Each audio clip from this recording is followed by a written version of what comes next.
నువ్వు ఆ పర్వతం దాకా పోగలవో పోలేవో దేవుడికి తెలియదా? అసలు నువ్వు నశించకూడదనే కదా ఆయన తన దూతలను పంపించి చెయ్యి పట్టి బలవంతంగా బయటికి రమ్మన్నాడు. అక్కడ నుండి పారిపోవడానికి కూడా నీకు సముఖత లేదే. అదా దేవుడి చిత్తానికి లోబడ్డామో బలమీన బయలుదేరాడు. దేవుడి చిత్త ప్రకారము పోవడం కాదని వాళ్ళ ఇష్ట ప్రకారం పోతున్నారు. వాళ్ళు అనుకున్నారు పోవచ్చులే, ఈ దగ్గరన ఊర్లో ఉండొచ్చులే అనుకుని. కొంత దూరం పోయేసరికి ఏం జరిగింది? భార్య వెనుక తట్టు తిరిగి ఉప్పు స్తంభం అయిపోయింది. లోతు నీతిమంతుడే అని వాక్యం చెప్తుంది. నేనేమి లోతు నీతిమంతుడు కాదని నేను చెప్పట్లే. కానీ ఆ నీతిమంతుడి తర్వాత పుట్టిన వంశము దేనికి చిహ్నమైంది? శాపము. ఇక్కడ ఉన్నారు అందరూ హల్లెలూయా. దేవుని చిత్తమా నీ ఇష్టమా అని మాట్లాడుతున్నా. లోతు తన ఇష్ట ప్రకారం ప్రభువా అలాగూ కాదని అడ్డుపడ్డాడు దేవుని చిత్తానికి. తను నీతిమంతుడైన 2వ పేతురు పత్రికలో మనం చదువుతాం. తన హృదయం కుంగింది. అయినా ఏం జరిగిందో తెలుసా? దేవుని చిత్తానికి లోపల నడవలే. దేవుడు చెప్పమన్న చోటుకి పొమ్మన్న చోటుకి పోలే.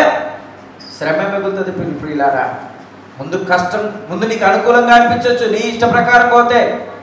ఒకటి ఎదుట సరైనటువంటిదిగా కనపడు మార్గము కలదు కానీ తుదకోతి మరణమునకు త్రోవ తీయునని లేఖనం సెలవిస్తుంది.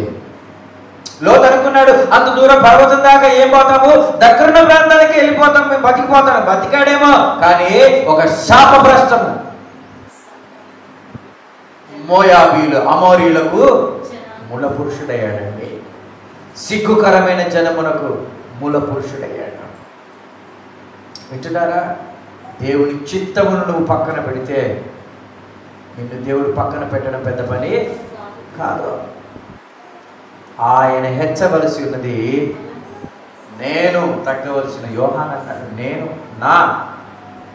నా ఆలోచన నా ఇష్టము ఏమవ్వాలి? నశించునుగాక. యేసయ్య చేసిన మాదిరి అదే. అయ్యా నా ఇష్టము కాదు నీ చిత్తము నెరవేర్చబడును గాక. నీ ఇష్టం నీకు అనుకూలంగా ఉండొచ్చు, నీకు సాటిస్ఫాక్షన్ ఇవ్వచ్చు, నీకు ఎంజాయ్మెంట్ ఇవ్వచ్చు, కానీ అది ఎప్పుడు కూడా దేవుడి చిత్తాన్ని పరిపూర్ణతలోకి నిన్ను నడిపించలేదు. ఆయన గొప్ప ప్రణాళిక నీ పట్ల నెరవేర్చాలని ఆయన ఇష్టము కలిగిన దేవుడైనాడు.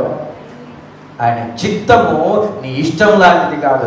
నీ ఇష్టం ఏంటంటే నీకు సంతోషాన్ని కలగజేస్తే చాలనుకుంటావు, నీకు అప్పటికప్పుడు దొరికితే చాలనుకుంటావు. ఆయన చిత్తము ఇష్టంతో ముడిపడింది కాదు, అనేకమైన ఆలోచనలతో ముడిపడిన గొప్ప మూట, వజ్రాల గని దేవుడి చిత్తం నీ పట్ల. అది ఆ పరలోకపు సైన్య సమూహపు దేవదూతలతో కూడా కలిసి ఆలోచన చేసినటువంటిది. ఎంత గొప్పదంటాడంటే భక్తుడైనటువంటి యెషయా ద్వారా పరిశుద్ధాత్మ దేవుడు మాట్లాడుతూ అంటాడు, ఇదిగో మీ ఆలోచనల కంటే నా ఆలోచన, మీ తలంపుల కంటే నా తలంపులు ఎంతో గొప్పవి. ఎంత గొప్పవంటే భూమికి ఆకాశములు ఎంత ఉన్నతముగా ఉన్నవో అంత ఉన్నతముగా ఉన్నట. అది ఊహకు అందము ప్రియులారా. హల్లెలూయా. పౌలు భక్తుడు ఎరిగాడు దాన్ని, దావీదు ఎరిగాడు దాన్ని. సౌలు తెలుసుకోవాలా? అమాలేకీయులను కనికరించక సమూల నిర్మూలన చేయి. శాపగ్రస్తమైనది ఏది ఉండడానికి వీలు లేదనంటే సౌలు ఏం చేశాడు తెలుసా? బలిసిన వాటిని కొని పెట్టాడు, రాజును తీసుకొని వచ్చాడు. సమూయేలు ప్రవక్త వెళ్ళి, సౌలా నువ్వు ఏంటైనా నువ్వు చేసిన తప్పేంటి, దేవుని మాట ఎందుకు వెళ్ళి అంటే, ఎవరన్నాడు? ఈ లోతు మాట అన్నాడు. సౌలు కూడా అలాగనవద్దు. వింటున్నారా? సౌలుకు తాత లోతు, మనవడు అన్నమాట సౌలు, చాలా తరాల తర్వాత. ఆ మాట సౌలు, నువ్వు అలాగనవద్దు. ఏమనొద్దు? నేను యెహోవా మాట వినలేదనవద్దు. ఆయన ఉద్దేశం ఏంటో తెలుసా? ఆయన ఇష్టం ఏంటో తెలుసా? నేను బలులు అర్పిస్తున్నాను దేవునికి, ఇదిగో ఆ అమాలేకీయులను నిర్మూలన చేసి ఆ రాజును పట్టుకొని వచ్చాను, ఆ బరగొడ్లను పట్టుకొని వచ్చాను, బలిసిన వాటిని పట్టుకొని వచ్చాను. అది దేవుడు అడగలేదు నాయన, నిన్ను సమూలంగా నిర్మూలం చేయమన్నాడు వాళ్ళని. ఆయన చెప్పని దాన్ని ఎందుకు నువ్వు చేయడం? నీ ఇష్టం చేస్తున్నావు, అది దేవుని చిత్తము కాదు. It is not the will of God, it is just your wish. ఏమైందో తెలుసా? తర్వాత బతిలాడుకున్నాడు. సమయాలు పోతుంటే ఆయన వస్త్రపు చెంగును పట్టుకుంటే అది చిరిగి. వెంటనే అన్నాడు, ఇట్లా చిరిగింది, ఎలా చిరిగిందో నీ చేతిలో నీ రాజ్యం కూడా తీసేశాడు పో. తర్వాత దక్కల. తర్వాత మరొకరిని కనుగొన్నాడంట దేవుడు. వాక్యం అంటది మొదటి సమూయేలు గ్రంథము 13:14 దేవుడు తన చిత్తానుసారమైన మనస్సు గలవాడిని ఒకరిని కనుగొన్నాడని రాయబడుతుంది. చదవండి. యెహోవా తన చిత్తానుసారమైన మనస్సు గల ఒక్కరిని కనుగొన్నాడట. God has found a man after his own will. ఆ దేవుని సొంత చిత్తము చొప్పున నడుచుకునే మనిషిని కనుగొన్నాడు దేవుడు. ఆయన దావీదు, దేవుని హృదయానుసారుడు. హల్లెలూయా. ఆ దావీదు రాజ్యమును శాశ్వత రాజ్యంగా స్థిరపరిచాడు దేవుడు. దేవునికి మహిమ కలుగును గాక. ఈరోజు ఎవరి చిత్తమును చేయడానికి నువ్వు ఇష్టపడుతున్నావు? నీ సొంత చిత్తమా? నీ శరీరము చెప్పినట్టు నడుచుకుంటున్నావా? కొత్త నిబంధన గ్రంథంలో అంటాడు, శరీరేచ్ఛ ప్రకారం నడుచుకున్నటకు గడిచిన కాలమే చాలు. శరీరానుసారంగా నడుచుకున్నటకు మనము శరీరమునకు రుణస్థులము కాము. ఆత్మమూలముగా జన్మించిన వారు ఆత్మానుసారముగా ఆ పరలోకపు తండ్రి చిత్త ప్రకారం నడుచుకుందుముగాక. ఎవరైనా లోతు పేరు పెట్టుకున్న వాళ్ళు ఉన్నారంటారా క్రైస్తవుల్లో? అబ్రహాము. 22వ అధ్యాయం ఆదికాండము 1వ అధ్యాయం చదువు ఒక మాట. ఆ సంగతులు జరిగిన తర్వాత దేవుడు అబ్రహామును పరిశోధించెను. ఎట్లనగా ఆయన అబ్రహామాని పిలువగా అతడు చిత్తము ప్రభు అన్నాడు. ఆ మాట గట్టిగా దేవునికి స్తోత్రం చెప్పండి. ఒకసారి గట్టిగా చెప్పండి. హల్లెలూయా. చిత్తము ప్రభువా, పిలవగానే చిత్తము ప్రభువా. సమూయేలు అంటాడు, చిత్తము ప్రభువా, నీ దాసుడు ఆలోచించినట్టు. అట్లాంటి పట్టుకుంటాడు దేవుడు. అది కాదు ప్రభువా, ఇంకా టైం ఉంది ప్రభువా, నువ్వు నేను కూడా పోవాల్సిందే, తొందరగా రా, చచ్చిపోకముందే జీవమును పొందుకోవాలి మనము. Praise the lord. మరణము రాకముందే మన చిత్తమును మన ఏడా తండ్రి చిత్తం నెరవేర్చు వాళ్ళమే ఉండాలి.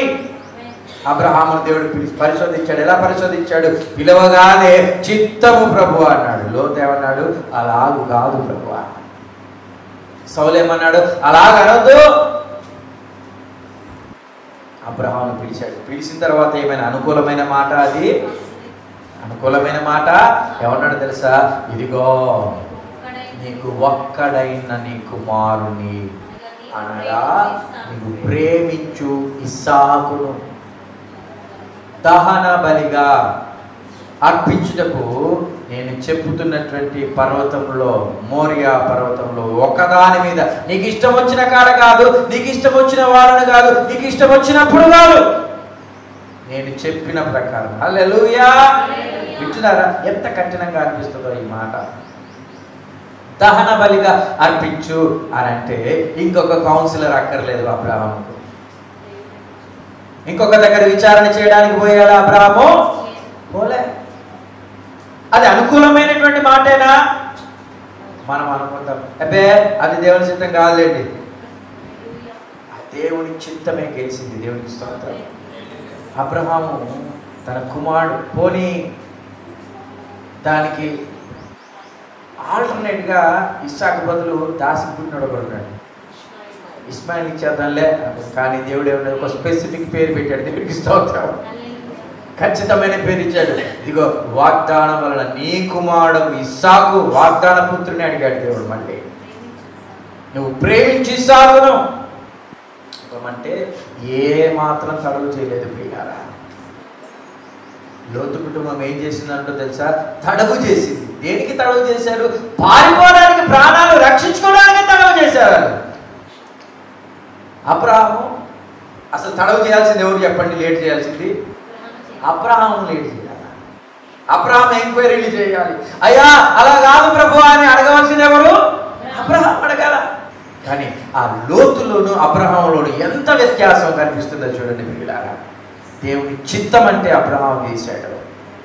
అయ్యా నీ చిత్తమే సిద్ధించునుగాక. ఒక దిక్కు బలి ఉంది, ఇంకొక దిక్కు దేవుని చిత్తం కనపడుతుంది. యేసయ్య చేసిన ప్రార్థన కూడా అది. ఒక దిక్కు ఆయన మరణం కనపడుతుంది, ఒక దిక్కు దేవుని అద్భుతమైన ప్రణాళిక చిత్తం కనపడుతుంది. యేసయ్య అయ్యా నీ చిత్తమే సిద్ధించును గాక. అబ్రహాం అలాగే ఉదయముననే లేచాడు, అంతే. దేవునికి స్తోత్రం.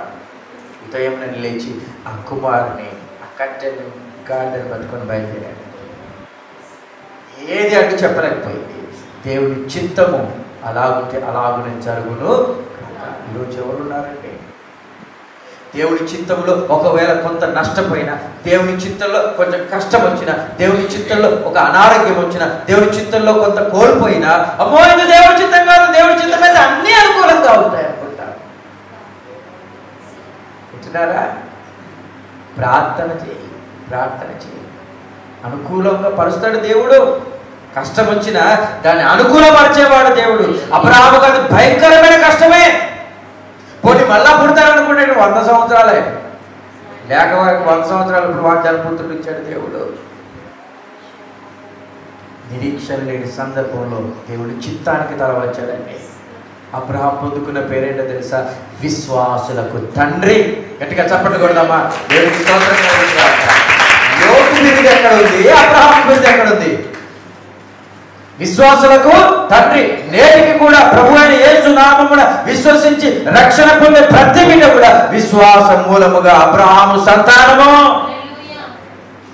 విశ్వాసులందరికీ అబ్రహాము తండ్రి. ఇంకా ముమ్మారు బైబిల్ గ్రంథంలో చూస్తాము అబ్రహాము ఎవరు పిలువబడ్డాడు తెలుసా? స్నేహితుడు. ఎవరి స్నేహితుడు? దేవుని స్నేహితుడు.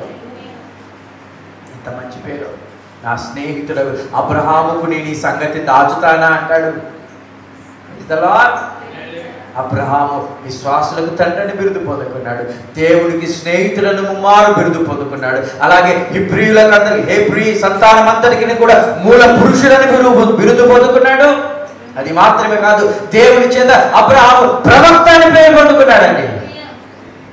ప్రవక్త. Is the man of God, profit of God. ఎందుకో తెలుసా? దేవుని చిత్తము నెరవేర్చిన వాడు. అబ్రహాము సంతానం గురించి ప్రభు మాట్లాడుతున్నాడు. ఇదిగో అబ్రహాము సంతానం ఎవడు ముట్టడానికి వీలేదు, ఆశీర్వదించబడిన జనము వీరన. ఎవరంటే అబ్రహాం సంతానము? ఆశీర్వదించబడిన జనము. వారిని ముట్టువాడు నా కనుగుడ్డును ముట్టినట్టే.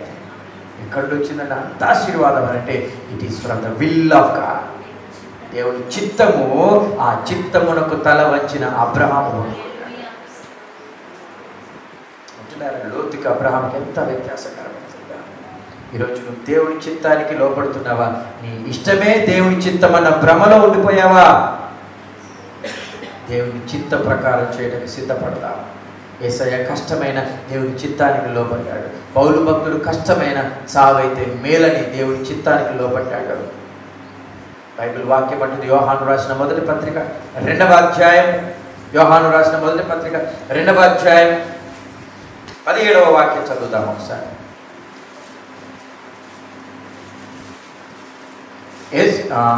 దేవుని చిత్తము, చదవండి. లోకమును దాని ఆశయు గతించిపోచున్నవి, కానీ దేవుని చిత్తమును జరిగించువాడు నిరంతరమును. ఎవరంట? దేవుని చిత్తము జరిగించేవాడు. నీకు అనుకూలంగా అనిపించవచ్చు, దేవుని సన్నిధిని విడిచిపెట్టి బయట పని చేసుకుంటూ నేను తర్వాత పోవచ్చులే, నీకు అనుకూలం కావచ్చు. But it is not the will of God. దేవుని కొరకు ప్రతికూలమైన పరిస్థితులను సైతము అనుకూలపరచుకొని వచ్చి రావడమే దేవుని చిత్తం. నిరంతరము నిలిచేవారట. దేవుని చిత్తము నెరవేర్చువాడు, చేయవాడు నిరంతరము, ఎటర్నల్ లైఫ్. నువ్వు ప్రభువా ప్రభువా అని పిలిచినంత మాత్రాన పరలోక రాజ్యం పోవు. ఇంకొకటి తెలుసా? పరలోక రాజ్య ప్రార్థన, పరలోక ప్రార్థన యేసు ప్రభు నేర్పిన ప్రార్థన ఎవరైనా చెప్పగలరా? చెప్పరా? పరలోకమందున మా తండ్రి, నీ నామము పరిశుద్ధపరచబడును గాక, నీ రాజ్యం వచ్చును గాక. ఇది చెప్పు మళ్ళా. నీ చిత్తము పరలోకమందు. పరలోకమునందు ఏం జరుగుతుంది? పరలోకమునందు జరుగుతుంది ఏంటిది? దేవుని చిత్తము. Will of God is being done in the heaven. దేవుని చిత్తం పరలోకంలో జరుగుతుంది. దేవదూతలైనప్పటికీ, మహా గొప్ప సైన్యమైనప్పటికీ, పరిశుద్ధులైనప్పటికీ వాళ్ళ ఇష్ట ప్రకారం జరిగేది కాదు అక్కడ. కీర్తనకారుడు అంటాడు, పరిశుద్ధ గ్రంథంలో 103వ కీర్తన 20వ వచనం చదవండి త్వరగా. 103వ కీర్తన 20వ వచనం. యెహోవా దూతలారా ఆయన ఆజ్ఞకు లోబడి, ఆయన వాక్యం, ఆ దూతలు ఎవరంట? ఆయన ఆజ్ఞకు లోబడి ఆయన ఆజ్ఞను నెరవేర్చు బలశూరులారా ఆయనను సన్నతించుడి. యెహోవా సైన్యములారా ఆయన చిత్తము నెరవేర్చు ఆయన పరిచారకుడు. ఆయనను సన్నతించుడి. సమస్తమును కూడా ఆయన చిత్తము నెరవేర్చువారుగా ఉన్నారు. పరలోకమునందు యేసు ప్రభు నేర్పిన ప్రార్థనలు కూడా పరలోకమునందు నీ చిత్తము నెరవేరునట్లు భూమి మీదను నెరవేరుగాక. భూమి మీద ఆ తండ్రి చిత్తము నెరవేర్చుటయే నీ ఎడల దేవునికున్న అద్భుతమైన ప్రణాళిక. నీ ఆలోచన కాదు, నీ సొంత స్వాభిప్రాయము కాదు, మన ఆలోచన కాదు. అందుకే అంటాడు, దేవుని ప్రేమించు వారికి అనగా ఆయన సంకల్పము చొప్పున పిలువబడ్డ, ఆయన సంకల్పం, ద విల్ ఆఫ్ గాడ్, అనేక ఆలోచనల సమూహం మూట. ఆయన అనాది సంకల్పము, ఆయన సంకల్పము చొప్పున పిలువబడిన వారికి మేలు కలుగుటకై సమస్తమును సమకూడి జరిగించుచున్నాడు దేవుడు. ఆయన చిత్తము నెరవేర్చాలి. ఏంటి ఆయన చిత్తము? సంఘమునకు జారత్వమును విడిచి పరిశుద్ధముగా ఉంట దేవుడి చిత్తం. ప్రతి విషయంలో దేవునికి కృతజ్ఞతాస్తుతులు చెల్లించుటయే దేవుని చిత్తము. ఆ చిత్తమును నీవు నెరవేర్చావు. పరలోక రాజ్యంలో నీకు స్థానం అంట. యేసు ప్రభు అంటాడు మత్తయి సువార్త 7:21లో, ప్రభువా ప్రభువా అని నన్ను పిలుచు ప్రతివాడు పరలోక రాజ్యంలో ప్రవేశించడు గాని నా తండ్రి చిత్తము చేయువాడే పరలోక రాజ్యంలో ప్రవేశిస్తాడు. Entrance into the Kingdom of God not so easy.